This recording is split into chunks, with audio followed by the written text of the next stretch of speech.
रसमरा का industrial area है। रसमरा हमेशा से जो चर्चाओं में रहता है, दो चीज़ों के लिए रहता है, या तो मजदूरों के मुद्दों के लिए या फिर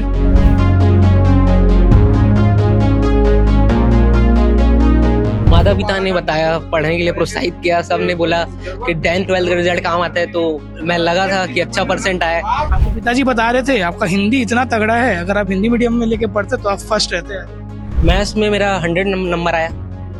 कुछ मिस्टेक नहीं होता यार? मैथ्स में कुछ नहीं हुआ। जैसे क्या हम लोग क्या वो करते थे, अगर कुछ काटा पीटी भी कर देते थे तो मार्क्स कट जाता था। वो डॉक्टर बनाओगे बढ़िया आगे? हाँ, उसको डॉक्टर बनाएंगे। आपके बेटे ने बोला है कि यहाँ पे इंडस्ट्रियल एरिया है तो बहुत सारी दिक्कत होते हैं हवा पानी का, तो मैं आके काम करूंगा आगे बढ़ के। यहीं आऊंगा, इंडस्ट्रियल एरिया है तो बहुत सारी तरह की बीमारियां होती है, यही आना है। पानी प्रदूषित है, फिर लंग्स के फेफड़ों की बहुत सारी दिक्कत होती है। बात भी कर लेते हैं, क्या क्या परेशानियों का सामना करना पड़ता है एक ग्रामवासी। हर कठिनाइयों से अब तुझे आगे बढ़ना है, तो रुक नहीं, तुझे अभी और पढ़ना है। ये मैसेज उन छात्रों के लिए है जो अपने 10वीं 12वीं के रिजल्ट के बाद थोड़ा मायूस हो जाते हैं, अपने दोस्तों से कंपेयर करने लग जाते हैं कि उसका नंबर ज़्यादा आया, मेरा नंबर कम आया, और वो कई बार कुछ गलत कदम उठा लेते हैं। पर ये सॉल्यूशन नहीं है, क्योंकि मार्क्स जो है एक नंबर है। जो टॉप मारता है मीडिया से बातचीत करती है, ये बात सही है, पर ये मीडिया जिससे बातचीत करती है वो ही सर्वगुण संपन्न है, ये बात भी सही नहीं है। तो जरूरी नहीं कि मार्क्स कितने आए, कम आए, ज़्यादा आए। अगर आपके किस्मत में फेलियर भी आता है, अगर आप किसी कारणवश फेल भी हो जाते हैं, तो उसके बाद भी हार नहीं मानना चाहिए। इस वक्त मैं ग्राम रसमड़ा में मौजूद हूँ। आप जैसे थोड़ा फ्रेम में देख सकते हैं, मेरे साथी मृत्युंजय दिखाएंगे जूम करके। रसमड़ा का इंडस्ट्रियल एरिया है। रसमड़ा हमेशा से जो चर्चाओं में रहता है, दो चीज़ों के लिए रहता है, या तो मजदूरों के मुद्दों के लिए या फिर जो पॉल्यूशन है, क्योंकि इंडस्ट्रियल एरिया है, हैवी इंडस्ट्रियल एरिया है, उसके लिए। इस वक्त मैं जहाँ मौजूद हूँ, यशवंत कुमार पारकर एक नाम है इस गांव से, जिसने छत्तीसगढ़ माध्यमिक शिक्षा मंडल के 10वीं इस बोर्ड रिजल्ट में कमाल कर दिया है। छत्तीसगढ़ में उनका 9वां रैंक आया है, और दुर्ग में भी वे टॉप में है। 4 लोग दुर्ग में 10th में टॉप किए हैं, मेरिट लिस्ट में नाम आया है, जिसमें 9वें रैंक उनका है। उनके घर के बाहर मौजूद है, उनका जॉइंट फैमिली है। पहले आपको बता तो 27 लोगों का परिवार है, और बताया जा रहा है कि इस गांव में सबसे ज्यादा इनका ही बड़ा परिवार है। गाय है, बढ़िया मनोरम दृश्य है। एक तरफ जहाँ प्रदूषण का पूरा वो माहौल बना हुआ है, दूसरी तरफ यहाँ पे शांत वातावरण है। तो यशवंत से और उनके परिवार से बात करने के पहले मैं आपको ये सब इसलिए दिखाऊं, मैंने सोचा क्योंकि कैसे एक प्रदूषित इलाके में या फिर जहाँ पे इंडस्ट्रियल एरिया है, मजदूर लोग ज्यादा रहते हैं, वहां से भी जो टैलेंट है, जो पढ़ाई करने की इच्छा शक्ति है, वो आगे जो इंसान है, बच्चा आगे बढ़ सकता है। यशवंत कुमार पारकर खालसा पब्लिक स्कूल दुर्ग के छात्र हैं, जिन्होंने 10वीं में 9वां रैंक पाया है बोर्ड एग्जाम में। आप देख सकते हैं जैसे ये गांव का जैसा एंट्रेंस होता है, और उनका मैथ्स में कितना मार्क्स है अगर आपको मैं बताऊंगा तो आप चौंक जाएंगे, उनके मुंह से ही जानेंगे। और वे लेना चाहते हैं बायो और बनना चाहते हैं डॉक्टर। कैसे उन्होंने पढ़ाई किया और क्या कुछ किया, यशवंत हमारे साथ मौजूद है। बहुत बहुत बधाई मेरे भाई। दुर्ग जाते हो आप रोज? यहाँ से कम 10-15 किलोमीटर दूर होगा। बस में जाते हो? बस में। यहाँ बाजू में पूरा इंडस्ट्रियल एरिया है। या तो मजदूरों का मुद्दा आता है यहाँ पे, या तो पॉल्यूशन का मुद्दा आता है। उसके बीच आप ग्राम में रहते हो यहाँ पे, और बहुत बड़ा परिवार है आपका।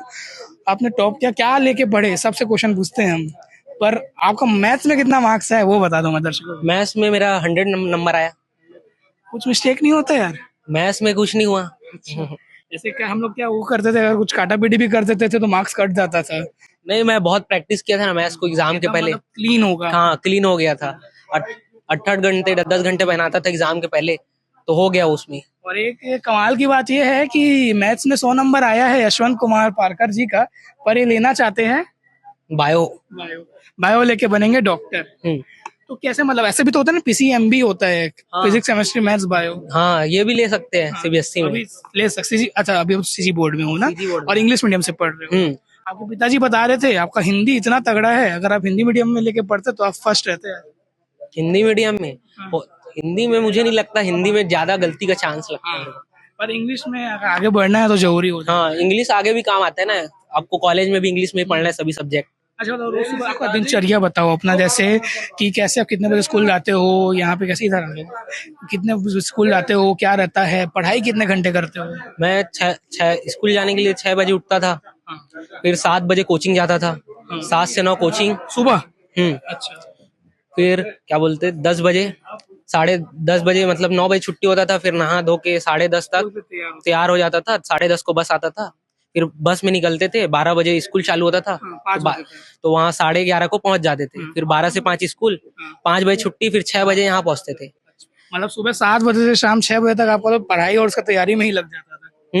फिर क्या बोलते 6 बजे आता था, फिर 1 घंटे रेस्ट करके 7 से 8 1 घंटा और पढ़ लेता था स्कूल टाइम में। अच्छा, अच्छा बताओ, आप कितने सारे भाई बहन हो यहाँ पे, आपके चाचा के बच्चे होंगे, तो कैसे आपको मतलब लगा कि मैं पढ़ते हो, पढ़ाई तो सब करना चाहते हैं, पर मतलब कई बार होता है ना, आदमी मस्ती में भी रहता है, बच्चे खेलते फिरते रहते हैं, घूमते फिरते, आजकल सोशल मीडिया का जमाना है, तो फिर कई बार ऐसा लगता है मेरे पेरेंट्स का इतना पैसा लग रहा है, फीस फीस लगता है, प्राइवेट स्कूल है आपका, है ना, तो एक रहता है कि ये जो पैसा जा रहा है व्यर्थ ना जाए, मैं मेहनत करूँ। हाँ, क्या अंदर से मोटिवेशन है? अंदर से माता पिता ने बताया, पढ़ने के लिए प्रोत्साहित किया, सबने बोला कि 10th 12th का रिजल्ट काम आता है, तो मैं लगा था कि अच्छा परसेंट आए, काम आएगा आगे चल के, तो बस उसी में लगा था। और मेरे भैया ने भी बताया, उनका 12th में 94% आया था, तो उन्होंने गाइडलाइन किया कि ऐसे ऐसे पढ़ना, ऐसे ऐसा होगा तो अच्छा नंबर आएगा, तो उन्होंने बताया। आपका भाई भी है, भाई बहन? हाँ, बड़े भी सगे हैं। में? सगे में, हाँ, क्या करते हैं? वो 12 निकल चुके हैं। अच्छा, पापा आपके शुरू से होटल चला रहे, पार्कर होटल हमने देखा, हमने नाश्ता भी खाया, बहुत स्वादिष्ट था, अभी बैठे हो वहाँ पे?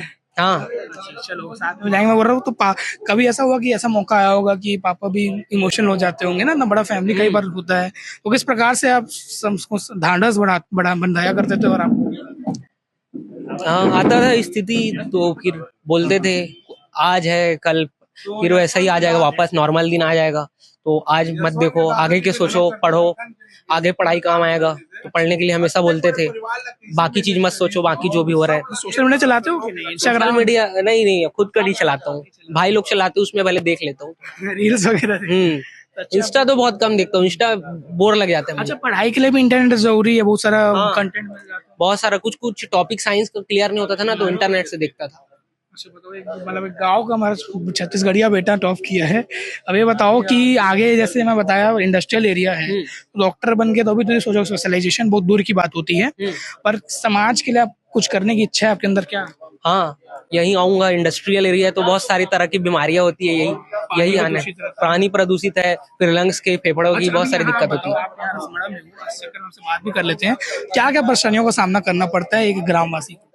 यहाँ इंडस्ट्रियल एरिया में, यहाँ क्या बोलते हैं, बहुत ज्यादा प्रदूषण है, डस्ट आएगा, आपका घर काला काला दिखेगा, पूरा डस्ट है, लंग्स की बीमारी होगी, बहुत सारे है, आंख में डस्ट जाता है, जब कंपनी तरफ जाओगे तो आंख की भी दिक्कत होती है, लाल लाल दिखता है आंख, मेरा भी दिख रहा है।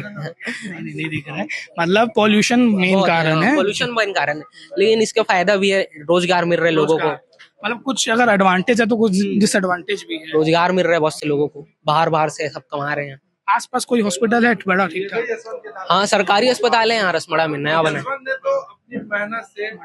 ठीक है, आपके पिताजी से भी बात करते हैं। आदो त्रिवेदी, पारकर जी हमारे साथ मौजूद है। पहले तो आपको बहुत बहुत बधाई, होटल आपका मैंने देखते हुए आया, पहले मैं आपके आने के पहले ना आपके होटल में नाश्ता करके आया, तो बहुत स्वादिष्ट लगा, जितना आपके बच्चे के बोल मीठे हैं उतना ही था। अब ये बताओ कि कैसे आपने उनको मोटिवेट किया, कहीं होता है ना बच्चा की, गाँव का बच्चा है तो घूम रहा है, खेल रहा है, कैसे? अब ये बच्चा को तो मैं शुरू से अपने तरफ से ध्यान दिया है, और वो अपने हिसाब से पढ़े लिखे है। माता जी भी मौजूद है, कैसे डांटते वाटते थे कि खुद से पढ़ता है बच्चा? नहीं, खुद से पढ़ता, नहीं डांटते जरूरत नहीं हैं। पड़ता? नहीं, जरूरत नहीं पड़ता। अच्छा, क्या खिलाते हो इतना जिसका दिमाग तेज है? बस खाना, रोटी, सब्जी, दाल वही खाते हैं, गाँव का खाना जो ताकत का खाना है। हाँ। ऐसा डिमांड तो नहीं करता मेरे को पिज्जा बर्गर खाना है, मैं टॉप आ गया हुआ, मैं जो बोलूंगा वो खाऊंगा? नहीं नहीं करता? नहीं। चलो, अब वो डॉक्टर बनाओगे बढ़िया आगे? हाँ, उसको डॉक्टर बनाएंगे। आपके बेटे ने बोला है कि यहाँ पे इंडस्ट्रियल एरिया है तो बहुत सारी दिक्कत होते हैं हवा पानी का, तो मैं आके काम करूंगा आगे बढ़ के, गर्व महसूस तो होगा आपको? हाँ, तो ये थे यशवंत पारकर और उनके माता पिता, 10th में उन्होंने टॉप किया, जैसे हमने आपको पूरी कहानी बताई, और इंडस्ट्रियल एरिया के बारे में भी उन्होंने बताया और अपना विजन भी बताया कि यहाँ से निकल के वो मैथ्स में 100 अंक आने के बाद भी बायो लेके एमबीबीएस करके डॉक्टर बनना चाहते हैं ताकि वो अपने समाज के लिए कुछ काम कर सके, क्योंकि उन्होंने यहाँ बताया पॉल्यूशन के कारण आंख भी लाल हो जाता है, लंग्स फेफड़े की बीमारी भी जल्दी पकड़ सकती है। पर हालांकि रोजगार भी मिलता है, कुछ एडवांटेज हो तो कुछ डिसएडवांटेज हो। तो आगे ऐसी आपको खबरें मिलते रहेंगी, हम आप सबकी बात आप तक पहुंचाते रहेंगे और आप और भी टॉपर्स का वीडियो देखेंगे। हमारे जो संपादक हैं यशवंत साहू जी, उन्होंने भी कई टॉपर से बात किया है, मैंने भी जेवर सिरसा में एक टॉपर से बात किया है। तो अब तक के लिए इतना ही, इजाजत दीजिए। मैं लावेश घोष, कैमरे के पीछे मेरे साथी मृत्युंजय त्रिवेदी, धन्यवाद।